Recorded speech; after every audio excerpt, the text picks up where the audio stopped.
Bonsoir. Ok. Ben, nous sommes encore là ce soir pour, pour rester avec notre Dieu, pour écouter ce que le Saint-Esprit veut encore nous dire ce soir. Ce que Dieu veut encore nous enseigner ce soir. Par sa grâce. Par sa grâce. Tu as lancé, c'est ça, mon Dieu? Ok. Ok. Nous allons partager ce soir sur le thème la vraie nourriture. La vraie nourriture. La vraie nourriture. Le thème sera la vraie nourriture. Ça va être le thème de l'enseignement de ce soir. La vraie nourriture. Amen. Alléluia.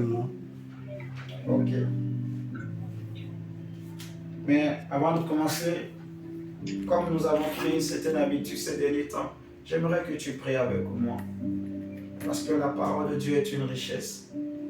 Et c'est vraiment dommage. Ce serait dommage plutôt si on passe à côté et on ne comprend pas ce que Dieu veut nous dire ce soir. Donc nous allons prier et demander au Seigneur vraiment de disposer notre esprit, notre cœur.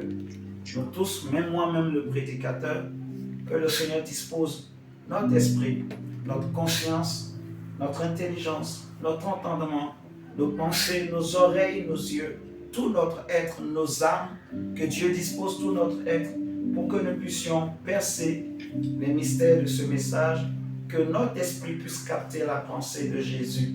Prie avec moi. Dis Seigneur, je prie et je prends autorité en même temps et je me pose à toute hauteur, je me pose à toute forteresse, je me pose à toute autorité spirituelle du monde des ténèbres, à toute pensée, à toute force, à tout ce qui cherche à m'empêcher d'écouter la parole de Dieu, de comprendre la parole de Dieu, que cela soit détruit, que le feu consume toute flèche et balle et missile du diable, de la sorcellerie au nom de Jésus. Élève la voix et prie mon frère, ma soeur.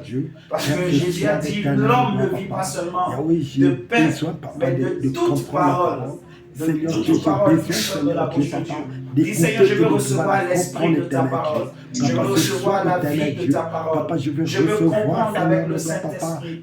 Donne à mon esprit de comprendre. Donne à mon esprit de percer cette parole, de percer le mystère dans cette parole. Oh Seigneur, donne à moi-même de pouvoir parler comme toi tu veux, Seigneur. Que je ne parle pas comme moi je veux. Seigneur Dieu, Papa, donne-moi parler comme toi tu le veux. Seigneur, que je parle Jésus, pas, rien en moi Seigneur, comme moi-même n'influence je ce veux, message, Seigneur. Père. Mais que rien, Seigneur, je Seigneur puisse, Dieu, Seigneur, Papa, en moi, parler comme le Seigneur Dieu, Saint-Esprit n'a pas le plus veut. Seigneur, influencer sur ouvre mes ma yeux, vie, remplis mes yeux de feu. Oh Papa, je Remplis mes prie à oreilles toi, de Seigneur de feu. gloire, mon Remplis, Dieu. Seigneur, Oh mon Seigneur, esprit, mon parle-moi corps, ce soir. mon Que âme, mon Seigneur, âme du soit feu du disposée, Saint-Esprit, Seigneur Père. Dieu. Que mon Remplis, âme soit Seigneur, nos disposée, maisons, éternel là où Dieu. chacun Oh de nous Seigneur de sommes gloire, Papa, et actuellement. nous t'appelons, Remplis, Seigneur Jésus, Papa, pour de pouvoir feu. Et consommer, que ce Seigneur feu Dieu. consume Papa, au tout nom de ce qui Jésus. peut nous empêcher, Seigneur, Papa, toute de force, comprendre la toute parole. puissance, Seigneur, tout ce qui toute, peut se Seigneur, poser, forteresse, Seigneur Dieu, à toute cette hauteur, parole. Père, que toute ton feu autorité, les toute consume, Seigneur. domination, Que ton tout feu ce les qui consume, s'oppose éternel Dieu, à la Père. Oh connaissance de Seigneur de Dieu, gloire, Papa, tout ce qui parle veut ce nous soir, empêcher éternel de Dieu. comprendre. Que Rigole Seigneur, nos le pensées, feu les éternel, dans le temps, mais consume, Papa. nous les Jésus, détruisons, nous les parle-nous, chassons Seigneur Dieu. au nom du Parle-nous au Seigneur nom de Jésus, Jésus-Christ. Papa. Oh Car nous Seigneur, avons nous besoin détruisons de toute comprendre la pensée parole, éternel Dieu. contraire à la Papa, pensée nous de Jésus. détruisons, Seigneur Oh Jésus. Seigneur, nous Papa, détruisons toute toute pensée, flèche, Seigneur des hommes, balle est ou missile contraire de à ta volonté, sorcellerie. Seigneur. Nous À ta détruisons, pensée, Seigneur Seigneur Dieu. Jésus, Nous les toute arme de détruisons au l'ennemi nom de contre Jésus. nous. Au Ce nom soir, puissant de au nom de Jésus. Nous Jésus, détruisons, que Seigneur, de tes gloire, anges Papa. soient Oh autour de Seigneur nous. Dieu, Que Seigneur, ta Papa. présence soit Sois avec autour nous, de éternel nous. de gloire, Que Seigneur, ta Papa. grâce soit présence, encore autour de éternel nous, Dieu, Seigneur. soit Merci, autour de nous, Seigneur, Seigneur parce que Jésus. nous croyons que tu Merci, l'as fait. Jésus. Sois Merci, béni. Adonai. Parle-nous encore ce soir, Yahweh. Au nom de Jésus-Christ, nous avons ainsi prié. Amen. C'est resté sur active. Hein? Ils nous entendent, moi je les entends aussi. D'accord, ok. Donc nous allons parler de la vraie nourriture. Ce sera le thème de notre message de ce soir. Sans plus tarder, nous allons prendre nos Bibles dans Jean chapitre 6. Jean chapitre 6. Le Saint-Esprit fait que nous restions vraiment sur quelque chose que nous puissions bien décortiquer. L'esprit. L'esprit. l'Esprit, la parole de Dieu. Amen. Amen. Donc nous allons prendre Jean chapitre 6, le verset 24 à 27. Jean chapitre 6, le verset 24 à 27. Seigneur, merci. Je lis la parole du Seigneur. Il est écrit, les gens de la foule, ayant vu que ni Jésus ni ses disciples n'étaient là, montaient eux-mêmes dans ces barques et allaient à Capernaum à la recherche de Jésus. Et l'ayant trouvé au-delà de la mer, il lui dit, Rabbi, quand es-tu venu ici? Quand es-tu venu ici? Verset 26, Jésus leur répondit, en vérité, je vous le dis, vous me cherchez. Et c'est très important, vraiment ce que Jésus dit. Eux, ils sont en train de chercher Jésus. Comme ils ont vu Jésus n'était pas là-bas, là où Jésus avait fait les miracles, ils sont montés dans les barques et ils ont traversé la mer. Ils ont traversé l'eau, ils sont arrivés de l'autre côté et là maintenant ils ont trouvé Jésus. Et ils vont lui dire, Maître, quand est-ce que tu es venu ici? C'est une façon de dire, nous sommes en train de te chercher depuis. Et Jésus va dire quelque chose qui est très très important. Mon frère, ma soeur, de bien comprendre. Donc, regardons bien la parole. La Bible dit, Jésus leur répondit, verset 26, en vérité, je vous le dis, vous me cherchez. Vous faites quoi? Me chercher. Vous me cherchez. On est d'accord? Vous me cherchez, non parce que vous avez vu des miracles, mais parce que vous avez mangé des pains et que vous avez été rassasiés. Travaillez non pour la nourriture qui périt, mais pour celle qui subsiste, pour la vie éternelle, et que le Fils de l'homme vous donnera, car c'est lui que le Père, que Dieu a marqué de son sceau. Jésus dit, vous me cherchez, non parce que vous avez vu des miracles, mais parce que vous avez mangé des pains et que vous avez été rassasiés. Alors il va donner un conseil, travaillez plutôt, non pour la nourriture qui va périr, mais pour celle qui ne périt pas et que le Père vous donne. Alléluia. Amen. C'est ici mon Dieu. Et que le Père vous donne au nom de Jésus-Christ. Donc, la question qu'on peut se poser, parce que le thème c'est la vraie nourriture. Jésus dit deux choses, ou je vais dire, il a utilisé deux phrases. Verset 26 et 27. Verset 26, il parle des miracles et il parle des pains et de quelqu'un qui est rassasié. Ensuite, verset 27, il parle donc du pain qui périt et du pain qui ne périt pas. Alléluia. Amen. Et il dit travaillez. Au verset 26, il dit vous me cherchez. Au verset 27, il dit travaillez. Le Seigneur m'a expliqué ceci. En fait, le mot travailler ici, vous voyez, avant même de donner la définition, je vais dire, quand les hommes travaillent, pour bien comprendre la réponse de Jésus, nous travaillons quand nous nous levons le matin. Pourquoi? Tu peux te poser la question, mon frère, ma soeur, pourquoi tu te lèves le matin? Pourquoi tu sors à 6 heures? Pourquoi tu sors à 5 heures du matin? Pourquoi tu sors à 18 heures et tu rentres à 5 heures le lendemain? Pourquoi tu te lèves depuis 10 ans, depuis 20 ans, depuis 40 ans? Pourquoi tu te bats? Pourquoi l'homme, comment on dit le mot? Nous suons, je ne sais pas si ça se dit, mais nous transpirons. Vous voyez? Pourquoi nous transpirons? Pourquoi nous nous battons? Vous voyez? Pourquoi des fois même, il y a des jalousies, il y a des guerres, il y a des tremblements. Vous voyez? Il y a des incompréhensions à gauche, à droite. Pourquoi un mari, des fois, il va commencer par détester sa femme, et des fois même des enfants sont prêts à tuer, à assassiner leurs parents. On a entendu une histoire d'un jeune homme, je ne sais pas si c'est en Chine ou au Japon, je crois que c'est en Chine. C'est une histoire, je ne sais pas si c'est vrai. Mais tellement que, voilà, le jeune, il voulait prendre l'héritage et sa grand-mère, elle ne mourrait pas. La bonne dame ne voulait pas mourir. Donc le jeune homme s'est décidé, je vais la tuer parce que moi, je grandis, mais je ne prends pas l'héritage. Donc il s'est décidé, il a commencé par taper sa grand-mère. Parce que ses parents étaient déjà partis, il restait que lui et la grand-mère. Donc, tant que la grand-mère n'était pas morte, il ne pouvait pas prendre l'héritage. Alors que lui voulait l'héritage. Pourquoi cette haine? Pourquoi cette colère? Vous voyez? Nous voyons le prince, aujourd'hui, le roi, voilà, de l'Angleterre. Il est devenu roi, mais très âgé. Comparativement à d'autres rois. Vous voyez? Il pouvait se dire dans son cœur, ah, ma maman, elle aussi, elle a trop duré sur le trône. la bonne maman. Vous voyez? Ouais. Il pouvait être impatient. Pourquoi les hommes ont toutes ces choses? En fait, c'est le ventre. C'est le ventre, en fait. Vous voyez? C'est le ventre. L'homme travaille, l'homme va se battre, l'homme fait toutes ces choses pour la nourriture. Vous voyez? L'homme cherche quelque chose pour vivre. Nous travaillons pour vivre. Vous voyez? Les gens, ils se battent, c'est pour vivre. Vous voyez? Comme dans une jungle. Les gens se battent pour être meilleurs. Pourquoi nous nous pourmenons pour dépasser l'autre? Pourquoi nous nous efforçons pour être meilleurs? Vous voyez? Pourquoi nous nous battons pour devenir président? Il y en a qui se battent pour occuper des hauts postes. Vous voyez? Des postes de direction, pour occuper des postes de décision. Vous voyez? Que ce soit en Afrique ou en Europe. Il y en a qui sont prêts à rentrer dans certaines choses, pourvu qu'ils réussissent, pourvu qu'ils puissent justement s'assurer de quoi manger, pourvu qu'ils ne manquent pas de manger, pourvu qu'ils ne meurent pas de faim, pourvu qu'ils vivent bien. Vous voyez ce que je suis en train de dire?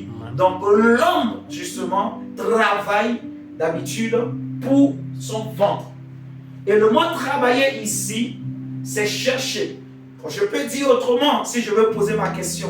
Qu'est-ce que nous allons chercher quand nous nous levons le matin?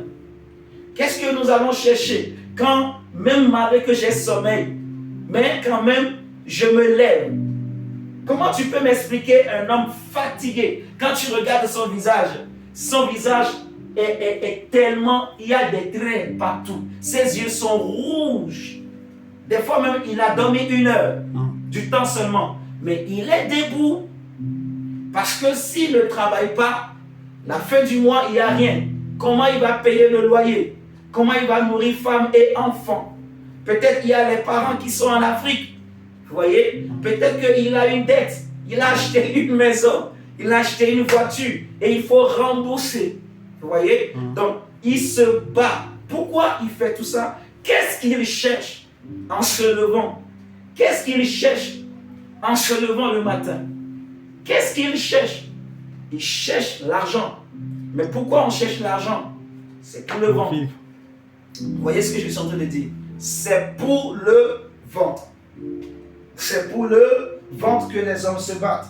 C'est pour le ventre que les hommes cherchent tous ces privilèges. Alléluia. Amen. C'est pour ça que Jésus a dit que vous me cherchez non pas parce que vous avez vu des miracles, mais parce que vous avez mangé du pain et que vous avez été rassasiés. Vous voyez? Jésus dit dans ce texte que nous venons de lire qu'il y a 2 types de nourriture. Vous voyez? Il y a la nourriture qui périt et il y a celle qui ne périt pas. Donc qui subsiste éternellement. Alléluia. Amen. Il y a les miracles et il y a les pains qui rassasient. Mais rassasie quoi? Les ventres. Alléluia. Amen. Donc il y a les miracles. Je vais dire, il y a la nourriture qui périt et celle qui ne périt pas, donc qui subsiste. Il y a les miracles, il y a les pains qui rassasient. Rassasie quoi? Le ventre. Le ventre. Alléluia. Amen. Si vous regardez avec moi dans 1 Corinthiens chapitre 6, le verset 13, l'apôtre Paul va dire que la nourriture ou l'aliment est faite pour le ventre et le ventre est fait aussi pour les aliments. 1 Corinthiens chapitre 6, le verset 13, l'apôtre Paul nous dit, ou je dirais le Saint-Esprit nous a dit par la bouche de notre frère l'apôtre Paul que 1 Corinthiens chapitre 6, verset 13, les aliments sont pour le ventre et le ventre pour les aliments. Et Dieu détruira l'un comme les autres. Mais le corps n'est pas pour l'impudicité, il est pour le Seigneur et le Seigneur pour le corps. Ce qui nous intéresse dans ce verset, c'est la première partie où il dit clairement que les aliments sont pour le ventre et le ventre est pour les aliments, mais Dieu va détruire et les aliments et le ventre. Regardez tous ces aliments merveilleux, magnifiques que nous aimons manger. Les gens aiment, ils sont prêts à payer 300 € pour aller manger juste un poisson sur lequel on a mis un peu du caramel. Donc, il suffit seulement qu'on dise que c'est le grand chef étoilé, le cuisinier du président Macron. Il a ouvert un restaurant. C'est la nourriture que mange le président Macron. Il suffit seulement, on décore un peu le restaurant, on met un peu des feuilles de cocotier, on met un peu les vêtements qui viennent de l'Afrique avec un peu de couleur là. On met un peu une bougie là. Et puis on met le poisson là, le poisson qu'on a pris au marché. On met seulement un peu de caramel autour. Et puis on dit 350 €. Il y a des gens qui sont prêts à aller manger ces poissons là. Parce que c'est le poisson que soi-disant mange le président. Vous voyez? Parce que c'est soi-disant le cuisinier particulier du président qui l'a préparé. Mais le Seigneur nous dit que ce soit l'aliment que le cuisinier particulier du président a préparé, que ce soit le meilleur aliment, le meilleur plat qui puisse exister sur cette terre, sachez, mes frères et sœurs, que ça va être détruit. Alléluia. C'est voué à la perte, c'est voué à l'échec, c'est voué à la destruction. Ça va être détruit, ça ne subsistera pas. Alléluia. Amen. Jésus dit que ce qui nourrit le corps, regardez, dans Matthieu 15, verset 17, il dit, les aliments sont pour le ventre et le ventre sont pour les aliments, mais les deux seront détruits. Donc le ventre, c'est l'image du corps. Qui m'entend ce soir? Amen. Le ventre, c'est l'image du corps. Et Jésus est en train de dire clairement que et le corps et les aliments, ça va être détruit. Ce qui est en train de déranger le Seigneur, c'est que les hommes sont prêts à chercher des choses, à se battre pour nourrir quelque chose qu'on sait que ça va pourrir. Alors qu'on ne cherche pas à nourrir l'homme intérieur. On ne cherche pas à nourrir l'esprit de l'homme, à nourrir notre âme. Alléluia. Amen. À nourrir surtout notre esprit. Parce que si l'esprit est bien nourri, l'âme sera restaurée. Et vous allez bien comprendre avec moi. Regardez Matthieu 15, à partir du verset 17. Nous allons lire le verset 17, où le Seigneur Jésus dit clairement cette parole. Il dit que Matthieu 15, verset 17. Jésus dit, ne comprenez-vous pas que tout ce qui entre dans la bouche va dans le quoi? Dans le ventre. Dans le ventre. Puis est jeté où? Dans les lieux secrets. Dans les lieux secrets. Tout ce qui le mange, ça ne reste pas dans le ventre. Peut-être que les gens vont penser que non, ce poisson est tellement bon, il y a tellement du goût. Donc, je vais le garder dans mon ventre. Ça ne va pas rester. Vous m'entendez ce soir? Amen. Jésus dit ça rentre dans le ventre quand ça passe par la bouche et après ça va dans les lieux secrets. Ça c'est très important. Vous voyez? Et le corps et ses aliments seront détruits, comme on a lu dans 1 Corinthiens 6. Et le ventre, c'est-à-dire le corps et les aliments et ce pain que les hommes ils chérissent tellement, ce pain pour lequel les hommes sont prêts à se battre. Les hommes sont prêts à s'entretuer à cause de la nourriture. Regardez ce que la faim crée dans le monde. Imaginez qu'il y a la famine en France. Vous allez voir, on va chasser tous les noirs. Je suis français, je n'ai rien contre. Je suis juste en train de dire, en fait, comment fonctionne le psychique, ce qu'on appelle le psychique de l'homme. ce qu'on a, l'âme de l'homme, vous voyez, la mentalité de l'homme en fait. Quand il y a un problème, les hommes sont prêts justement à... Il n'y a plus frère, il n'y a plus amour. Vous voyez, on le voit dans la Bible. Quand la famille est arrivée en Israël, on nous parle de 2 femmes. L'une était prête. Ils ont dit, on va tuer notre enfant, on va manger. Donc, elle était là. Ils ont tué son enfant, ils l'ont préparé et ils l'ont mangé. L'enfant qu'elle a porté dans le ventre pendant 9 mois. Vous voyez? Et elle a mangé, elle n'était pas gênée. Vous voyez ce que je suis en train de dire? Pourvu que les gens mangent. Et les hommes sont prêts à se battre vraiment, à courir derrière ces choses. Mais Dieu nous dit en fait que ce que les gens ne réalisent pas, les hommes ne sont pas souvent conscients de ça, c'est que et ce pain pour lequel ils se battent, il va être détruit, et le corps pour lequel aussi ils se battent, ce corps aussi est appelé à être détruit. Alléluia. Maintenant, le corps sera quand même détruit. Même si on l'embellit, même si on prend soin, même si on nourrit, tu peux faire porter à ton corps le meilleur des vêtements, la meilleure des robes. Alléluia. Amen. Tu peux amener ton corps dans les plus meilleurs endroits du monde. Tu peux amener ton corps même à Dubaï. Tu peux rester même dans les, comment on appelle ça, dans les hammams. Tu peux rentrer dans le meilleur des hammams du monde. Tellement que tu peux laver ton corps, il va devenir tellement blanc. Michael Jackson était noir, mais il a lavé tellement son corps, il est devenu blanc. Mais le problème, c'est que le corps qui est devenu blanc a quand même pourri.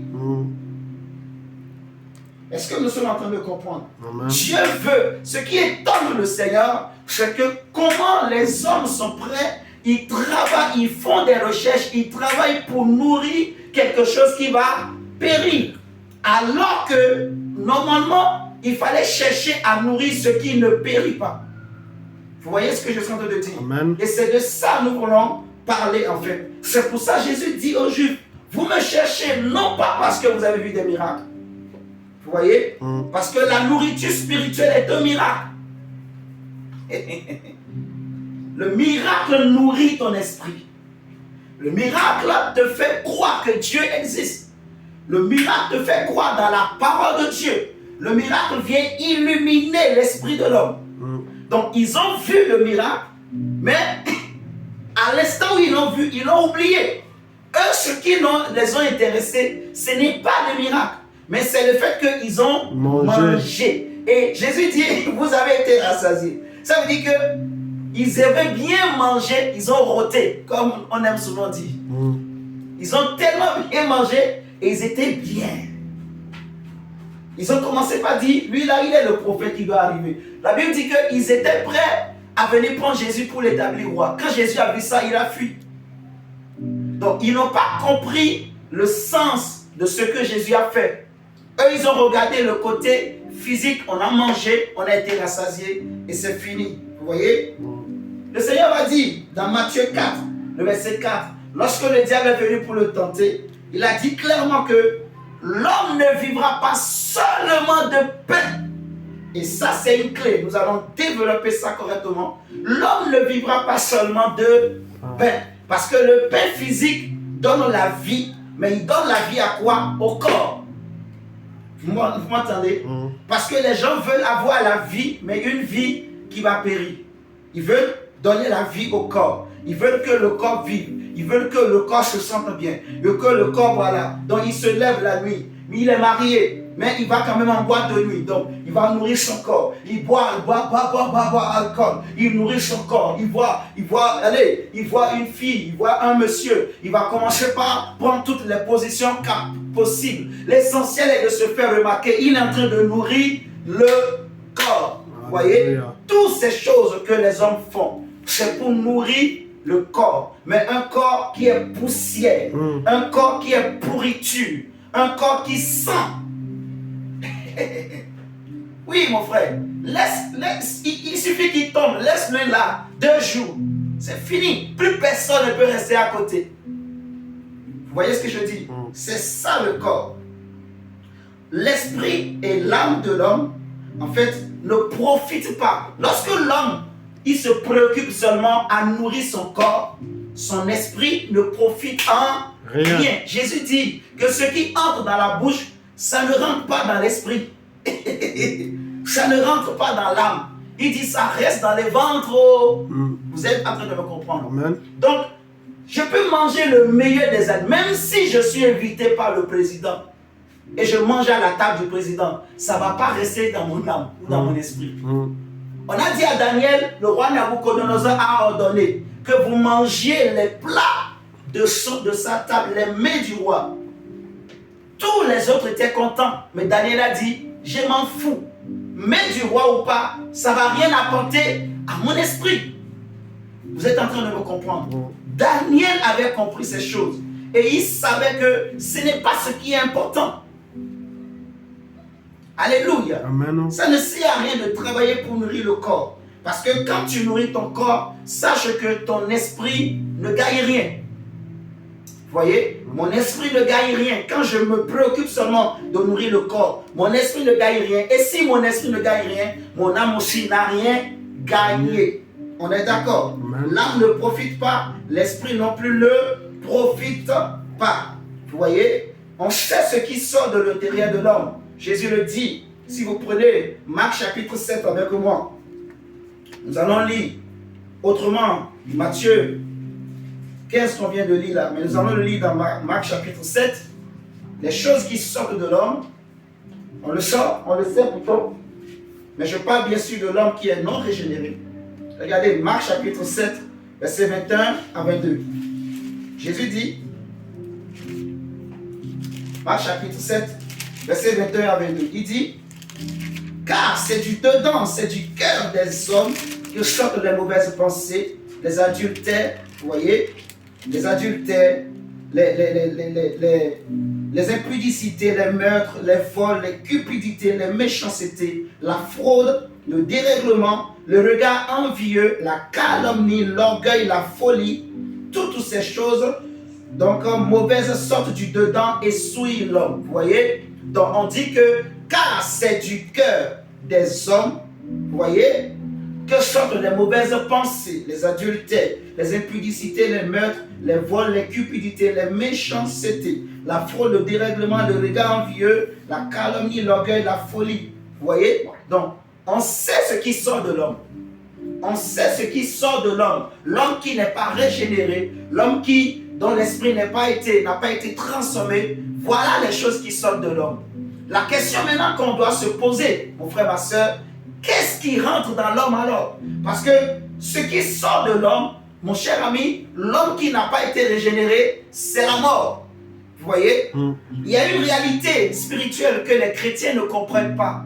Même l'homme en général ne comprend pas. L'homme se croit meilleur. Est-ce que vous savez que de la même manière que nous regardons le diable, on dit que le diable est un esprit déchu. C'est pas ça?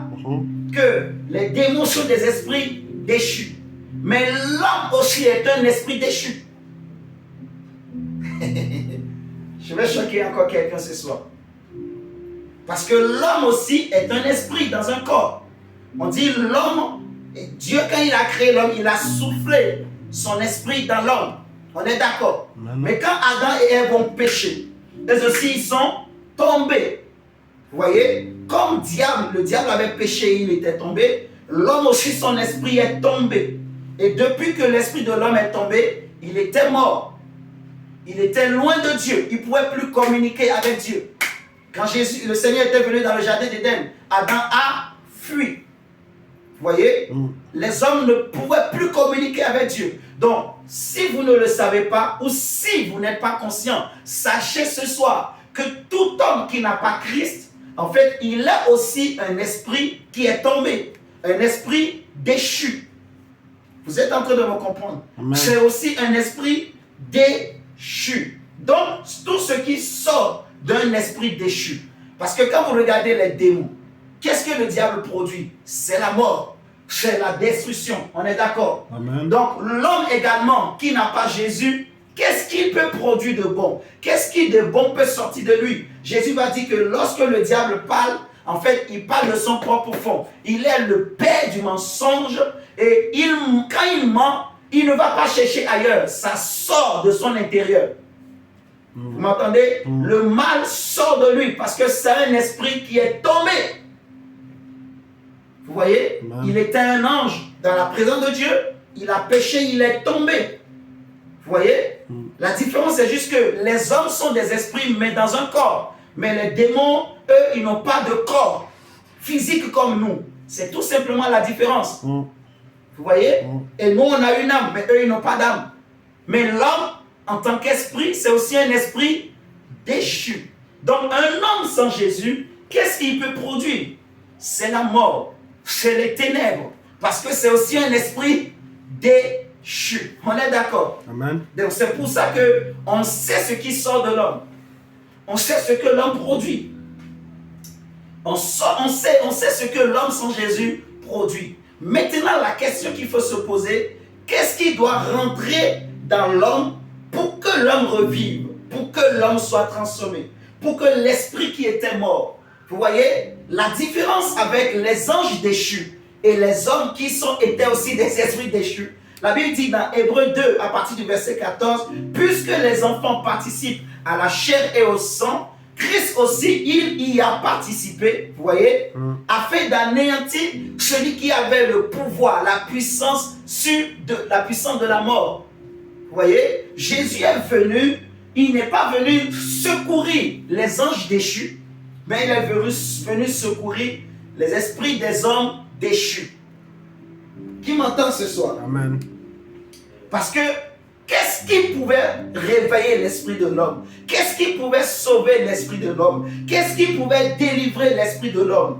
Vous voyez? Dieu, en parlant comment il s'appelle? De Aaron et de son grand-père, justement, le frère de Moïse. La Bible dira que, non, pas même le frère de Moïse, on va dire, leur grand-père, donc le fils de Judas, on dit que donc Abraham a payé justement la dîme à Melchisédek et Aaron était dans les reins d'Abraham, donc Aaron aussi a payé quelque part la dîme à Melchisédek. Donc toi et moi, lorsque Adam avait chuté, on était aussi dans les reins d'Adam. Je pose une question. Imagine, si mon grand-père, mon aïeul, s'il était mort, est-ce que moi je serais en vie aujourd'hui? Tu es d'accord avec moi? Ça veut dire que tout ce qu'il avait fait, les bêtises qu'il a fait, les erreurs qu'il a fait, que je ne veuille pas, je le faisais avec lui. Les alliances qu'il avait fait, il a fait du fétichisme, il a fait du ganga. Vous m'entendez ce soir? Maintenant. Il a couru derrière les femmes, il a couru derrière les maris. Donc, imagine nos grands-mamans, elles ont couru derrière les maris d'autrui. Imagine, mon frère, la parole de Dieu. Donc, regardez en fait. Donc, quand on était dans les reins de nos ancêtres, toutes les erreurs, les bêtises qu'ils ont sorties, qu'ils ont pratiquées, nous aussi, on a pratiqué ça. Vous voyez? Qu'est-ce qui de bon pouvait sortir de l'homme? Rien. Depuis Adam, je vous dis. Donc, imaginez, depuis Adam, même Noé, que Dieu a voulu sauver pour faire une autre génération, il est sorti de l'âge, lui, il a planté encore la vie, il a bu, il a maudit encore ses enfants. Vous voyez ce que je dis? La malédiction, le mal, la méchanceté, les pensées des hommes étaient tout le temps tournées vers le mal. Donc, comme c'était des esprits qui sont tombés, ils ne peuvent produire que les ténèbres. Vous voyez? Donc, qu'est-ce qui pourra venir réveiller? Pour les anges, les démons, il n'y a plus de salut. La condamnation est prononcée. Mais pour l'homme, il y a de l'espérance. Dieu a tant aimé les hommes. En fait, Dieu n'a pas aimé le corps, il a aimé l'esprit. Vous m'entendez ce soir? Qu'il a mis dans l'homme. Dieu a aimé, on va dire, l'homme en général, donc son esprit, son âme et son corps. Mais le premier élément que Dieu vise, ce n'est pas le corps. C'est d'abord l'esprit de l'homme. Parce que pour sauver l'homme, tant que son esprit n'est pas réveillé, on ne peut pas le sauver. Dieu ne communique pas avec le corps. Dieu ne communique pas avec l'âme. Dieu est esprit. Vous voyez? Donc, les esprits parlent avec les esprits. Amen. Donc, il fallait réveiller l'esprit de l'homme. Parce que Dieu, dans Genèse, on le voit, il a mis en place le plan de rédemption de l'homme. Vous voyez, il va dire que voilà, le serpent, tu vas, voilà, mordre le talon de la postérité de la femme, mais elle va t'écraser la tête. Donc, on voit déjà que le Seigneur parlait déjà de la venue de Christ, du Messie, pour délivrer l'homme justement de la puissance des ténèbres. Donc, il fallait justement, pour que Dieu sauve l'homme, que Dieu vienne déposer quelque chose dans l'esprit de l'homme. Vous voyez? Qu'est-ce qui peut rentrer dans mon esprit? Qu'est-ce qui peut rentrer dans ton esprit? Qu'est-ce qui peut pénétrer notre esprit et qui viendra réveiller notre esprit? Qui viendra donner la vie à notre esprit? C'est ça qu'on appelle la vraie nourriture. C'est ça qu'on appelle la nourriture spirituelle de Dieu. Amen. Alléluia. Amen. Jésus va dire aux Juifs, parce que les Juifs, ils pensaient que non, eux, ils étaient une race meilleure. Comme Hitler a voulu créer la race supérieure. Donc les Juifs aussi, en leur temps, eux aussi pensaient qu'ils étaient une race supérieure. Parce qu'ils avaient la loi, ils connaissaient la loi de Dieu, ils connaissaient les promesses de Dieu. Dans ce même texte qu'on a lu, Jésus va leur dire que je suis le pain de vie. Si vous ne mangez pas ce pain, et si vous ne buvez pas ce sang, vous n'aurez pas la vie. Ils ont dit, mais toi, nos pères ont mangé la manne dans le désert. Moïse a mangé, il est écrit, Dieu leur a donné le pain du ciel. Donc nous, nos ancêtres ont mangé le pain du ciel. Comme ils ont mangé le pain du ciel, c'est que nous aussi on a mangé, on était dans leur rein. Mais Jésus leur a dit, oh, vous dites que vos pères ont mangé le pain qui descend du ciel, mais ils sont morts. Donc si vraiment le pain qu'ils avaient mangé, c'était le vrai pain du ciel, ils n'allaient pas mourir. Vous êtes en train de me comprendre. Amen. Ils sont morts. Ils ont mangé, certes. Dieu leur a donné quelque chose dans le désert et qu'ils ont mangé, mais ils sont morts. Moïse va révéler que Dieu vous a fait souffrir dans le désert de la faim. Vous voyez? Et il vous a donné une nourriture qui tombait du ciel pour vous apprendre que l'homme ne vit pas seulement de pain, mais de toute parole qui sort de la bouche de Dieu. Si vous lisez Deutéronome chapitre 8, vous allez voir ce que je suis en train de dire. Je crois à partir du verset 3, vous allez comprendre ce texte que Moïse va expliquer aux enfants d'Israël. En fait, pourquoi Dieu leur a donné la manne? La manne, c'est l'image justement de ce pain.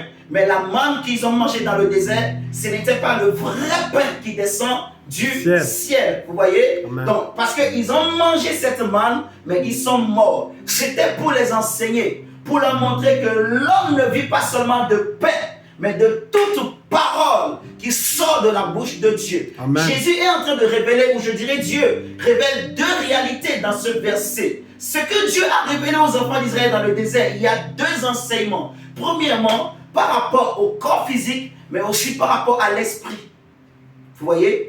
Il dit, l'homme ne vit pas seulement de pain. Pourquoi? Parce que le pain donne la vie, mais la vie au corps. Mais la parole, toute parole qui sort de la bouche de Dieu, donne la vie à l'esprit. Amen. Alléluia. Amen. Donne la vie à l'esprit. Et c'est ce que le Seigneur voulait leur enseigner en fait. Pour que justement ils cherchent à avoir ce pain. Ils cherchent à connaître ce pain. Ils cherchent à posséder, à manger ce pain qui descend du ciel. Ce vrai pain qui donne la vie. Amen. Jésus dit, vos pères ont mangé la manne. Ils ont mangé la manne dans le désert, certes, mais ils sont quand même morts. Moi, je suis le vrai breuvage, je suis le vrai pain, la vraie nourriture qui descend du ciel. Et celui qui mange ce pain, il ne mourra pas, il aura la vie éternelle. Amen. Alléluia. Amen. Donc Jésus est le pain de Dieu qui descend du ciel pour donner la vie aux hommes. Alléluia. Amen. Donc, celui qui cherche d'abord la nourriture qui périt, il travaille à sa perte. Ça, c'est vraiment une vérité qui est très très importante, mon frère, ma soeur, à comprendre. Tant que l'homme passera son temps à chercher à nourrir son corps, il est en train de travailler à perte. Ma femme aime souvent dire, ou je dirais les femmes aiment souvent dire, voilà, moi je travaille à perte. Vous voyez? Donc, qui aime travailler à perte? Personne. Personne, on est d'accord. Maintenant, imagine, tu te bats Tu te bats pour avoir une meilleure retraite. Tu te bats pour donner un meilleur avenir à tes enfants. Tu te bats pour que tes enfants ils fréquentent les meilleures écoles. Mais l'enfant sur qui tu as investi, regarde, demain, quand l'enfant aura 18 ans, il commence à sortir, il devient bandit. Et la prison, sa vie, c'est la prison. Qu'est-ce que les parents vont dire? Nous, on a travaillé pour rien. Bête, pour rien. On a investi, on a souffert pour rien. Vous voyez? C'est le sentiment qu'ils vont ressentir. Vous voyez? Imaginez. Celui qui travaille seulement pour son corps, il travaille en perte. Vous voyez? Celui qui s'investit, il ne cherche que à nourrir son corps, il est en train de travailler en perte. Et Jésus dit dans Matthieu 6, verset 33, cherchez. Parce que j'ai expliqué que le mot travailler, il faut le comprendre simplement par chercher. Vous voyez? Dans le verset 26 et 27 de Jean 6 qu'on a lu, il a dit, vous me cherchez. Vous voyez? Dans le verset 26 et au verset 27, il dit travailler. Donc, quand il dit travailler, les hommes travaillent où ils cherchent quelque chose. Vous voyez? Quand l'homme travaille, quand il s'efforce, il est en train de chercher. Et Dieu dit, Jésus dit dans Matthieu,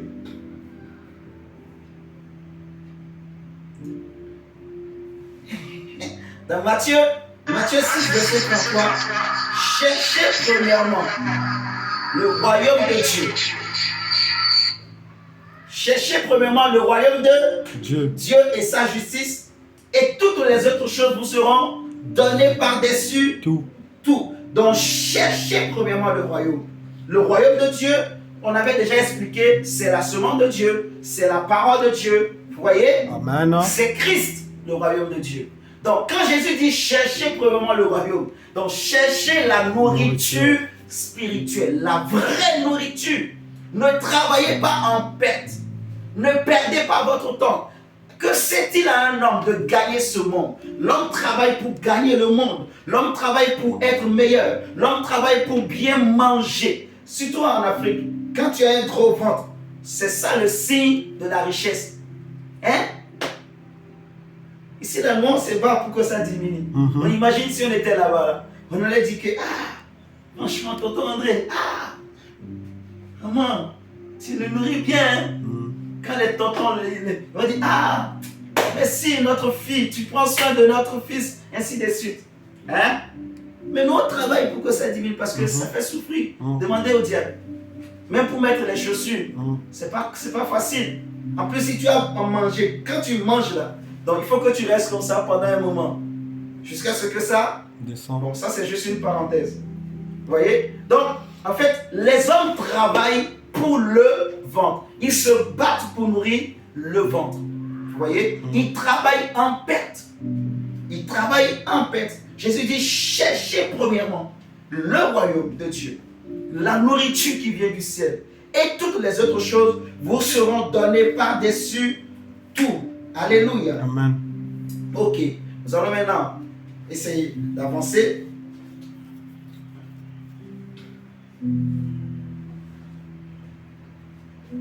Regardez, je vais maintenant parler pour essayer de donner vraiment quelque chose d'important que nous devons comprendre et savoir. Nous allons maintenant parler de... En fait, si vous avez bien compris tout ce que j'ai dit jusque-là, Jésus dit travailler, non pour la nourriture qui périt, mais pour celle qui subsiste. Donc cherchez. J'ai même utilisé Matthieu 6,33 pour appuyer encore ça. Il y a une démarche, il faut chercher. Il faut se battre, non pas pour la nourriture qui périt. On dit chercher premièrement. Donc on n'a pas dit de négliger l'autre. Vous êtes en train de me comprendre. On n'a pas dit, parce que la Bible aussi dit celui qui ne travaille pas ne mange pas. Vous voyez? Donc Dieu n'a jamais dit ne travaille plus. On est d'accord. Mais il dit premièrement le royaume. Donc cherchez premièrement la nourriture de Dieu, la nourriture qui vient du ciel. Vous voyez? Donnez la première place à cette nourriture. On est d'accord? Il faut nourrir premièrement son esprit plus que son corps. Pendant des années, on a trop nourri ce corps, mon ami. On s'est trop investi sur ce corps. On l'a bien habillé, on l'a bien vêti. On lui a donné tout ce qu'il voulait, tout ce qu'il a demandé. Vous voyez?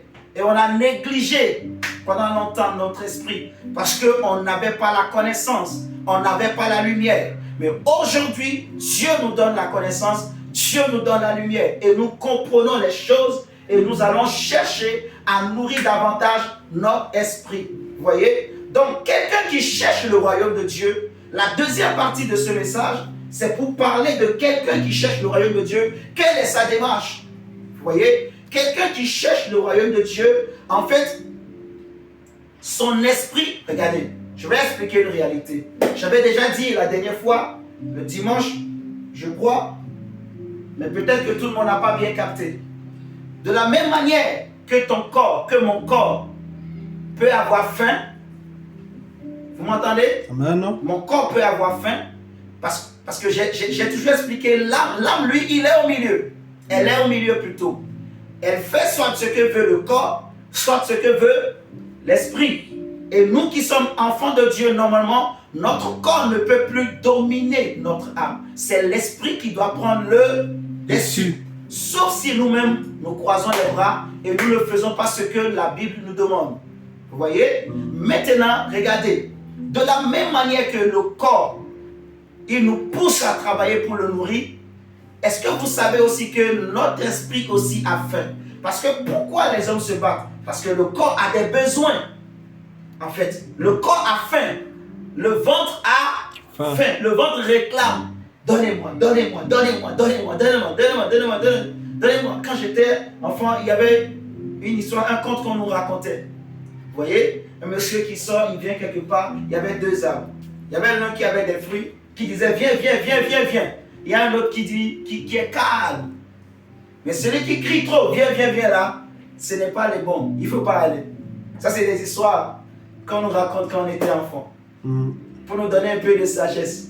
De ne pas se précipiter dans la vie. Vous voyez? Eh bien, le corps crie trop. Donne-moi, donne-moi, donne-moi. Mais l'esprit aussi a faim. C'est ça, il faut savoir. Que de même que ton corps aussi a des besoins, ton esprit, mon esprit aussi a des besoins. Donc, l'homme facilement, il sait ressentir les besoins de son corps. Vous allez bien comprendre quelque chose. Quand mon corps a faim, quand mon ventre a faim, je le sens, je le sais. Des fois, ça fait du bruit. Ou bien, tu sens quoi? Tu sens, le ventre est en train de s'étirer, tu sens que tu as faim. Tu sens que comme si tu es faible. Tu sens, en tout cas. Personne n'apprend à quelqu'un de savoir que j'ai faim. Vous voyez? L'homme, quand son corps a faim, il le sent. Vous êtes en train de me comprendre? Donc, toi aussi, il faut que tu saches quand est-ce que ton esprit aussi a faim. Parce que je t'ai dit, ou Dieu nous a dit que de la même manière que ton corps a faim, ton esprit aussi, il a des sentiments, il a des besoins, il a aussi faim. Vous voyez ce que je dis? Donc, j'aimerais ce soir t'aider, nous aider. Dieu va nous aider à bien comprendre quand est-ce que notre esprit a faim. Parce que des fois, ton esprit peut avoir faim, mais tu ne sais pas. Donc, tu ne lui donnes pas à manger. Tiens, me dire que tu m'entends ce soir. Alléluia. Amen. Donc, nous allons parler maintenant donc, de ce point-là. Nous allons terminer par là. Nous allons parler de la fin de l'esprit.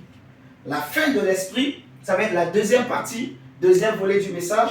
La fin de notre esprit. Quand je dis la fin, ce n'est pas F-I-N. Hein. Ce n'est pas le terminus, mais la fin, F-A-I-M, de l'esprit. C'est-à-dire le soupir de l'âme. La fin de l'esprit, vous pouvez noter ou le soupir de l'esprit ou le soupir de l'âme. Ou le soupir de l'esprit, ou le soupir de l'âme. Je répète, la fin de l'esprit, ou le soupir de l'âme, ou le soupir. Donc, la fin de l'esprit, ou le soupir de l'esprit, ou le soupir de l'âme. En fait, ton esprit a faim, et quand ton esprit a faim, il le manifeste, vous voyez, d'une certaine manière. Quand un enfant, par exemple, un bébé, vous voyez, un bébé, il a faim, il ne pourra pas te parler, il ne pourra pas utiliser le langage à nous pour parler, parce qu'il ne connaît pas encore le langage. Mais il peut se mettre à pleurer.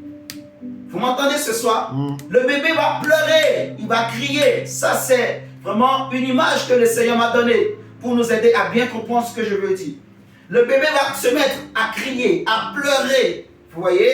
Si la maman ne comprend pas, le bébé va continuer. Vous voyez? Donc, tant que la maman n'a pas compris ce que veut l'enfant, l'enfant ne sera pas satisfait. Vous voyez? L'enfant, il veut bien manger, mais il ne pourra pas dire, maman, donne-moi à manger. Il ne sait pas. Vous voyez? Donc, c'est maintenant à la maman de se battre pour comprendre les cris de l'enfant, pour comprendre les pleurs de l'enfant. Alléluia. Amen. Et David dit dans le psaume, donc, je demande à l'Éternel une chose que je désire ardemment, je soupire après cette chose. Je soupire après cette chose, c'est d'habiter dans la maison de l'Éternel tous les jours de ma vie. Psaume 27. Si vous regardez le psaume 27, frère, ma soeur, Dieu va nous faire du bien. Tu vas savoir quand est-ce que ton esprit a faim. Et désormais, tu vas te battre pour le nourrir. Au nom de Jésus. Nous allons tous savoir. Amen. Amen. Regardez avec moi le psaume 27, le verset 4. C'est ce qu'on vient de dire, c'est ce que je viens de dire. Vous pouvez le noter. Psaume 27, verset 4. Et nous allons prendre également le psaume 42, le verset 1, que nous connaissons tous. Où il est écrit, le psalmiste dit comme une biche soupire. La biche soupire après quoi? Comme une biche soupire après des courants d'eau. Ainsi mon âme soupire après toi. En fait, le mot âme qui est utilisé là, ça se traduit aussi par mon esprit. Psaume 42, verset 1. On a pris Psaume 127. Non, Psaume 27, verset 4. Maintenant, on prend le Psaume 42, verset 1. Le Psaume 42, verset 1. Comme une biche soupire après des courants d'eau, ainsi mon âme soupire après toi, ô Dieu. C'est la soif, en fait. Ce n'est pas la soif de manger le pain. Vous voyez? C'est un besoin. C'est une faim que le psalmiste il a. Il a une faim. Il a une soif qu'il sent en lui. Mais ce n'est pas la soif de manger du pain. Je ne sais pas si vous m'entendez ce soir. Amen. Ce n'est pas la soif de manger le pain, mais c'est la soif de Dieu. La soif de connaître Dieu. La soif de manger la nourriture qui vient de Dieu. De nourrir son esprit en fait. Donc quand l'esprit a faim, quand le Seigneur permettra, on va parler des différentes manifestations, des différentes expressions de l'esprit. Pour que chacun de nous, désormais, on va bien comprendre vraiment notre esprit, on va bien le connaître par la grâce de Dieu. Mais ce soir, nous voyons cet aspect, en fait, parce que quand l'esprit parle, l'esprit utilise des mouvements. L'esprit se met en mouvement. L'esprit, il bouge. Alléluia. Amen. Vous voyez, comme j'ai pris l'exemple de l'enfant, l'enfant pleure, il crie, il fait des gestes. Ah! Plus la maman ne comprend pas, plus l'enfant va crier. Vous voyez, l'enfant bouge, il bouge. La maman va penser il a chaud. Mais non, l'enfant n'a pas chaud. Il a faim. On va lui mettre le ventilateur. À un moment donné, il se calme. Après, il reprend. Il va tellement pleurer, à un moment donné, il va commencer par suffoquer. Il a faim. Vous voyez? Et quand l'esprit de l'homme a faim, tu vas ressentir, c'est une faim que tu ressens, un désir. Mais ce désir est plus profond que le désir de ton âme. Vous voyez? Ce désir est plus profond que le désir de manger le pain. Vous voyez? Cette soif, elle est plus profonde que de boire l'eau du robinet. C'est une soif, c'est une faim qui vient du plus profond de ton être, de l'être de l'homme en fait. Parce que l'homme, vous sachez que le corps est l'enveloppe, mais dans le corps, la première chose qu'on voit, c'est l'âme. Et l'esprit est dans l'âme. En fait, c'est comme ça. Vous voyez? Comme dans le temple, il y avait le lieu, le parvis, le lieu saint et le saint des saints, qui est au fond. Donc, dans l'homme aussi, c'est pareil. Donc, l'esprit, en fait, l'âme est comme une enveloppe autour de l'esprit. Donc, il faut que, vous voyez, le travail que fait la parole de Dieu. Donc, l'âme peut lutter pour que la parole ne rentre pas. Donc, il faut que la parole arrive à percer, justement, ce mur que l'âme peut représenter. L'âme avec ses raisonnements. L'âme avec ses forteresses, vous voyez. L'âme avec ses idéologies, ses imaginations. L'âme avec ses besoins. L'âme a passé toute sa vie à satisfaire le corps. Donc l'âme pense que ce que le corps veut, c'est ça qui est bien. Donc il faut la rééduquer. Ce n'est pas facile. Mais il faut être conscient. Dès que tu deviens conscient de ça, c'est fini. Le travail commence. Vous voyez? Tant qu'on n'est pas conscient, c'est ça qu'on ne pourra pas vivre les grandes choses. Donc, c'est une soif, c'est une faim. Que ça vient du plus profond de l'homme, donc de l'esprit, qui est caché même au milieu de l'âme. Donc, en fait, c'est pour ça, vous voyez, je dis c'est plus profond que la soif de manger le pain. Vous voyez, c'est une faim, un désir, que c'est là, ça ne peut pas ça s'enlever. Vous voyez ce que je dis? Des fois, ça se manifeste justement par des soupirs. Des soupirs. Des soupirs. 10 soupirs. Soupir. Soupir. Soupir. Soupir. C'est dans quelle langue ça? Je sais pas. Hein? Je sais pas. Soupir, moi aussi je ne sais pas. Ok. Donc regardez. Le Psaume 63 verset 1. Vous allez noter. On va peut-être pas tout lire. Psaume 63 verset 1. Vous allez voir. La même chose est répétée. Le soupir de l'esprit. Le soupir de l'esprit. Vous voyez, de la soif de Dieu. Psaume 82, verset 2. Vous pouvez noter. Le psaume 119, le verset 174 également. Par rapport à la faim de l'esprit. Quand notre esprit a faim, comment tu peux le savoir? Donc, psaume 84, verset 2. Psaume 119, verset 174. Psaume 119, le verset 174. Vous allez noter aussi le psaume 143, verset 6. Psaume 143, le verset 6. Élie, envoie ma parole pour guérir maladie. Donc, psaume 119, verset 174, psaume 143, verset 6. Maintenant, nous allons lire Ésaïe 26, si tout le monde a noté. Ésaïe 26, le verset 8 et 9. Oh, et le Seigneur qui guérit. Oh, j'envoie ta parole pour guérir mes maladies. Toi le Seigneur, tu me guéris. Je suis le Dieu qui te guérit. Ésaïe 26, et le Seigneur, verset 8 à 9. Ésaïe 26. Ésaïe 26, verset 8 et 9. J'envoie ma parole pour guérir ton esprit, pour guérir ton vie, ton âme, ta famille. Je suis le Dieu qui te restaure. Je suis le Dieu qui te délivre, qui te transforme. Je suis le Dieu. Il est le Dieu qui vraiment nous aime. Le Dieu qui nous fait du bien par sa parole. La Bible dit que dans leur détresse, ils ont invoqué l'Éternel et l'Éternel envoya sa parole et il les guérit. Il les délivre. Alléluia. Dieu nous libère par sa parole. Il nous donne la connaissance. Ésaïe 26, verset 8 et 9 nous dit ceci.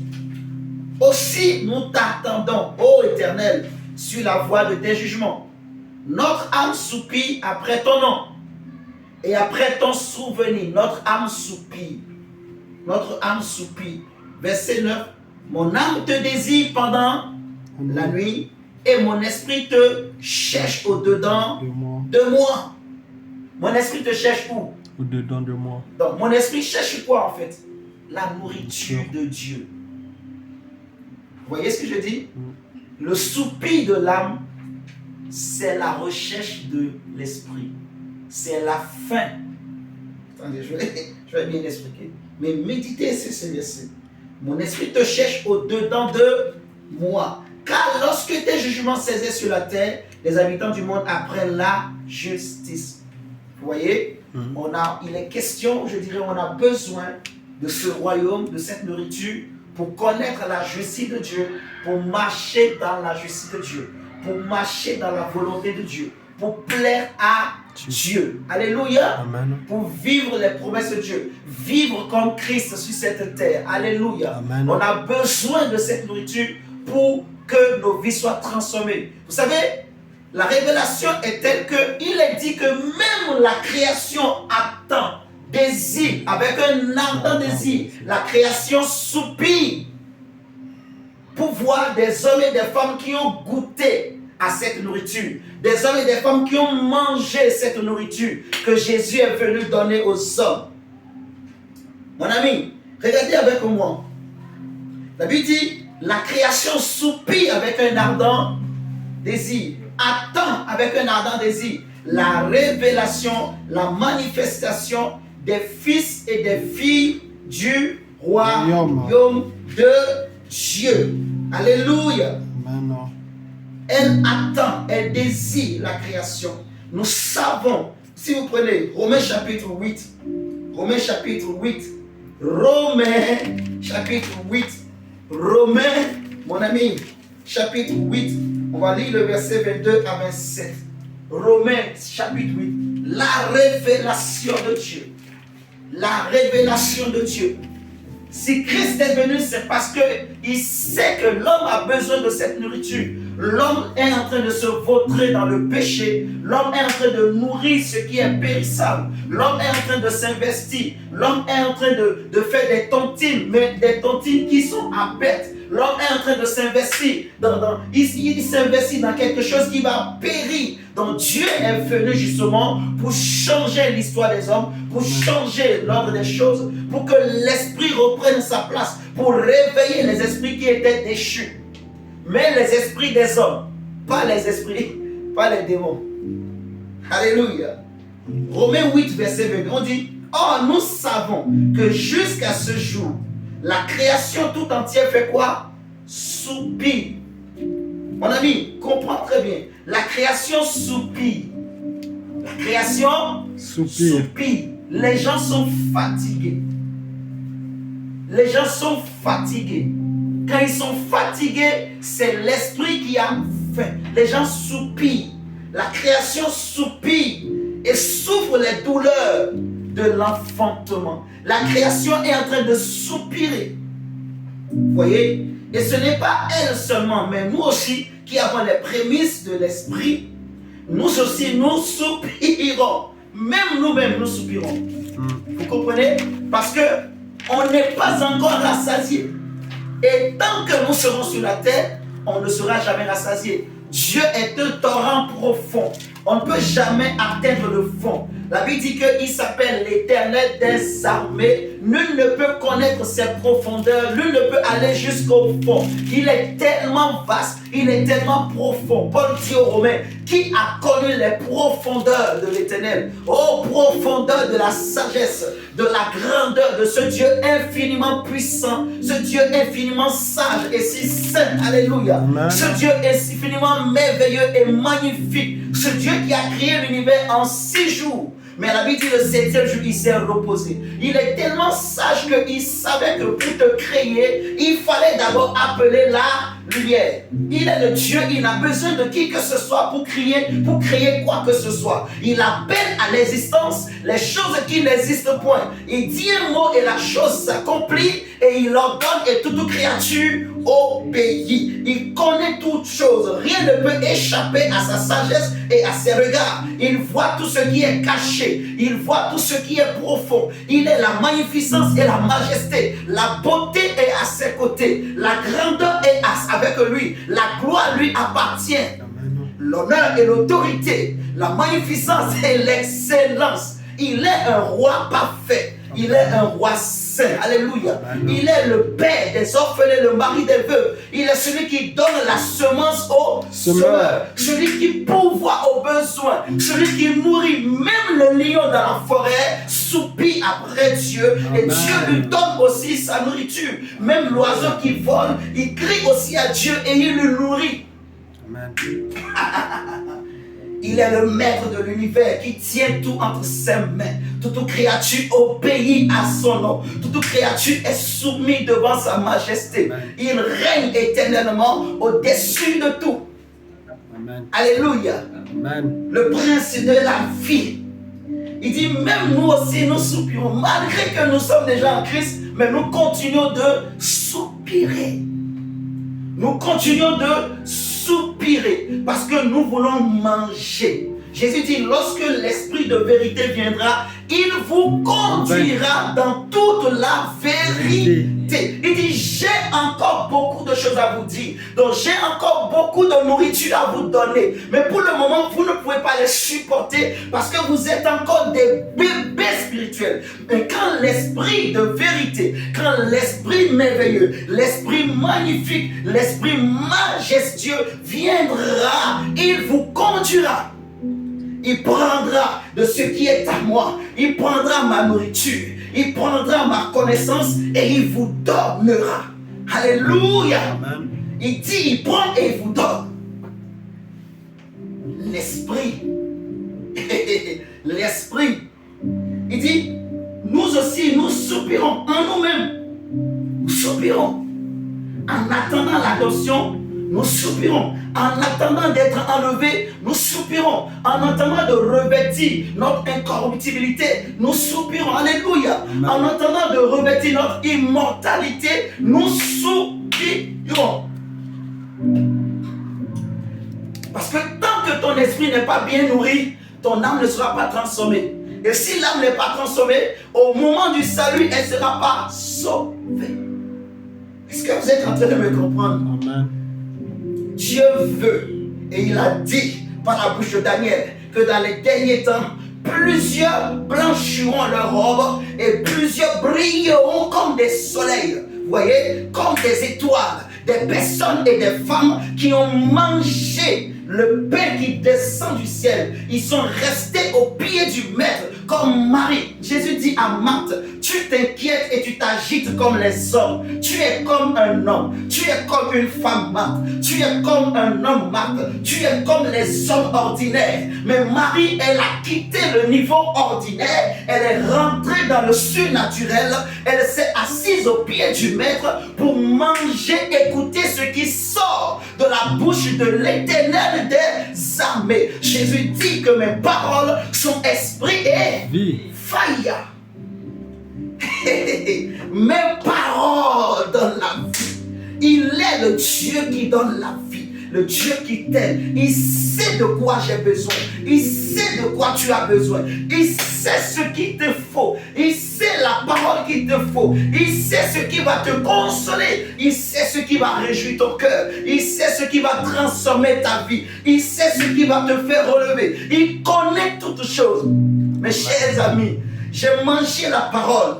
Au moment où, je commençais par sentir un goût de miel. J'aime toujours les témoigner. Je ne pouvais jamais imaginer que j'allais le vivre. Mais j'ai vécu.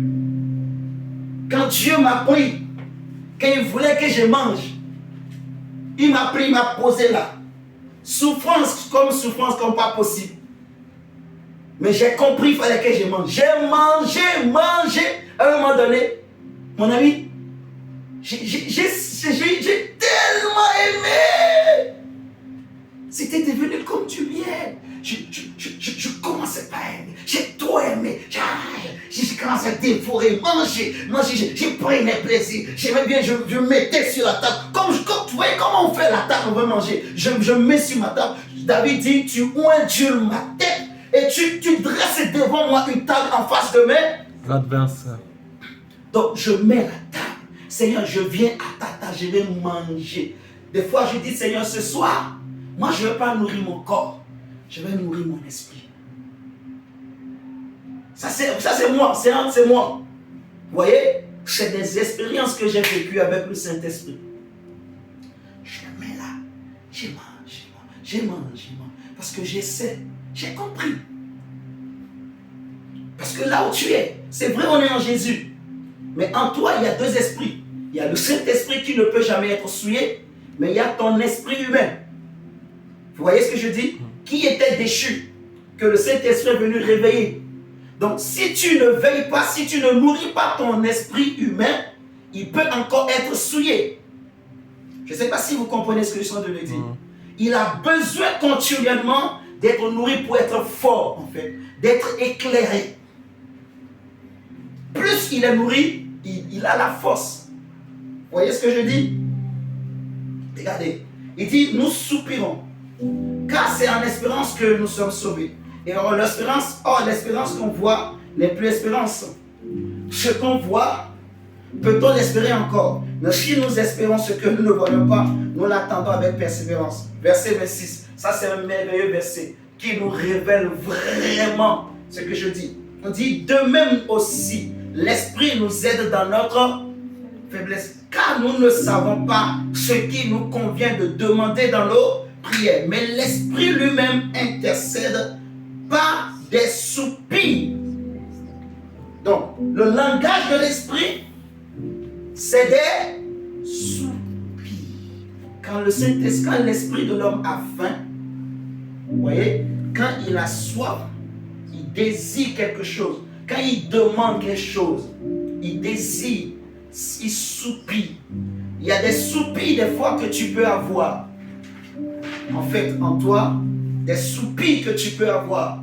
Ça, c'est vraiment ce que le Seigneur m'a dit. Vous voyez? Donc, il y a certains soupirs, certains gémissements. Vous voyez? Parce que le soupir, c'est ton esprit qui gémit, qui désire. Certains gémissements que tu ressens en toi, certains soupirs que tu ressens en toi, tu ne peux pas te l'expliquer toi-même et tu ne sais pas comment faire. Tu vois? C'est des cris de ton esprit qui a faim. C'est des cris de ton esprit comme un enfant qui pleure. Un enfant qui est en train de pleurer, mais sa maman ne comprend pas. C'est des cris de ton esprit. Vous voyez? C'est l'image que Dieu donne, que Dieu me donne, en fait. Donc, il faut maintenant que tu saches le soupir. Tu vois, tu as soupiré, mon Dieu. Tu as soupiré. Donc, ton esprit veut quelque chose. C'est pas compliqué. Tu as écouté, tu as soupiré. Mais qu'est-ce que ton esprit a voulu dire?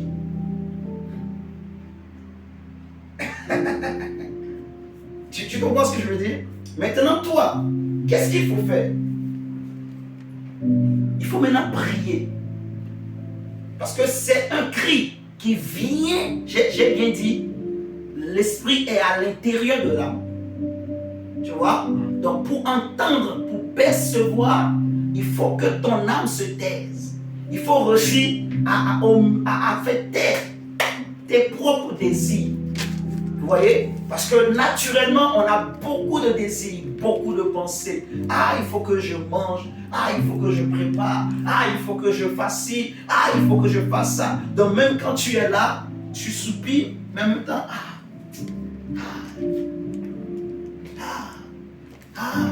donc tu es partagé en fait, tu es partagé, vous voyez, l'homme est comme ça, il n'a pas le temps, il est tellement occupé. Et c'est tout ça qui fait qu'on a du mal à capter, en fait. On a du mal à capter. Donc, il faut maintenant discipliner son corps, son âme, et pour que notre esprit soit libéré. Vous voyez, il faut apprendre à écouter tes soupirs, à écouter les soupirs de ton esprit. Il y a des soupirs que tu peux ressentir, ça va être ton âme, ainsi de suite. Mais la plupart du temps, c'est ton esprit qui soupire. Vous voyez ce que je suis en train de dire? Est-ce que je parle à quelqu'un ce soir? Est-ce que Dieu parle à quelqu'un ce soir? Amen. Amen. Il y a des fois, tu peux te sentir triste. En fait, je vais donner un exemple. Imagine, tu es là. Tu n'as appris aucune nouvelle. Il n'y a rien qui s'est passé. Mais tu es triste. Tu es triste. Tu es triste au-dedans de toi. Tu es triste. Tu n'es pas bien.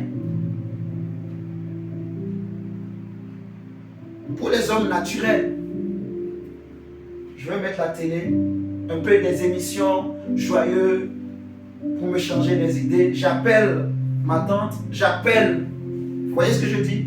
Mais l'homme spirituel, c'est-à-dire un homme qui a une âme, un corps et un esprit en lui, qui connaît l'esprit, il sait que, parce que, comme j'ai expliqué, l'esprit est dans l'âme, vous voyez? Et les désirs de l'esprit, la volonté de l'esprit, les besoins de l'esprit sont contraires à ceux de la chair. Vous voyez ce que je dis? Donc, c'est toujours quelque chose de l'ordinaire. C'est différent toujours à ce qu'on fait d'habitude. Vous voyez ce que je dis? Donc, un exemple pareil comme je donne par exemple, c'est l'esprit qui est attristé. Vous voyez ce que je dis? C'est l'esprit qui est attristé. Donc, il faut savoir, pourquoi mon esprit est attristé? Peut-être que tu as fait quelque chose, peut-être que tu as dit quelque chose, peut-être que la veille, tu avais fait quelque chose qui a attristé le Saint-Esprit en toi et ça se manifeste. Donc, le Saint-Esprit veut que tu te répands, il veut que tu répares. Vous voyez? Mais si tu ne discernes pas, voilà, tu vas participer à une prière un jour, on va dire, demande pardon seulement toi, si tu vas prier, Seigneur, je demande pardon. Ça va passer. Mais toi, tu ne vas pas grandir. Parce que le but de Dieu, c'est que tu connaisses ton esprit et que tu le maîtrises. Vous voyez ce que je dis? On ne pourra pas maîtriser tout parce qu'il est vaste. Il a beaucoup de choses. Mais le minimum que la Bible nous montre, si au moins on peut comprendre, ça va beaucoup nous aider. Alléluia. Amen. Ok, on va s'arrêter là pour ce soir. On va prier le Seigneur. On va dire, Seigneur, donne-moi le pain des enfants de Dieu. Nourris mon esprit. Tu es le Dieu qui guérit mon esprit, qui guérit mon âme. Seigneur, aide-moi à écouter les soupirs de mon esprit, à écouter quand mon esprit a faim, a soif de Dieu. Des fois, tu sens ce désir en toi, voilà, de lire la Bible. Ne résiste pas. Vous voyez? Combien d'entre nous, tu sens en toi, il faut que tu lis la Bible avant de dormir. Mais toi, tu préfères, regarde, tu es sur le téléphone. Demandons seulement pardon à Dieu. Tu es seulement sur le téléphone, tu regardes les shorts, comment on appelle ça là. Tu regardes, tu défiles. Vous voyez ce que je dis? Donc, tu peux, si tu as des choses à faire sur Internet, tu prends un temps, tu fais tes choses, et tu te donnes un temps pour aller aussi lire, pour écouter le besoin de l'esprit. Peut-être que Dieu veut te parler. Vous voyez ce que je dis? Combien de fois, mon diable, tu as ressenti ce désir? Mais allez, on allume la télé. Hein? Vous voyez ce que je suis en train de dire? Donc, écoutons le soupir de notre esprit. Élève la voix et prie. Et puis, Seigneur, merci pour ce soir, pour ce moment de prière, cet enseignement. Dis à Dieu de vraiment davantage nous aider. Demandons pardon à Dieu déjà, toutes les fois qu'on a attristé le Saint-Esprit. Toutes les fois qu'on a attristé le Saint-Esprit. Toutes les fois que j'ai attristé le Saint-Esprit, Seigneur, je te demande pardon.